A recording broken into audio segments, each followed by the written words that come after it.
হরে কৃষ্ণ, রাধে রাধে, জয় Jagannath. Part 2 blog নিয়ে এসে পড়েছি। তো এখন পুজো শেষ হওয়ার পর আমরা জগন্নাথ দেবকে, বলভদ্র সুভদ্রা দেবীকে নিয়ে বেরিয়ে গেলাম রথযাত্রাতে।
কত স্পেশাল ভাবে খাওয়াচ্ছে আমাদেরকে, বাইরের মতো নাকি, বাইরে সবার সঙ্গে না, আরাম করে গরম গরম ভাত সব কিছু একদম স্পেশাল ঘরে বসিয়ে।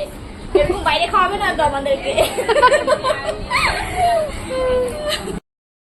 এবার এত সুন্দর এরকম ভাবে রথযাত্রা আমি করতে পারবো জগন্নাথের কৃপাতে। এতটাই ভালো, মানে খুব সুন্দরভাবে আমরা কাটালাম।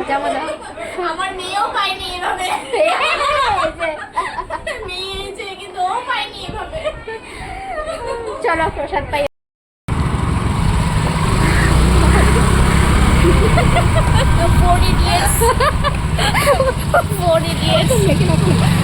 দেখ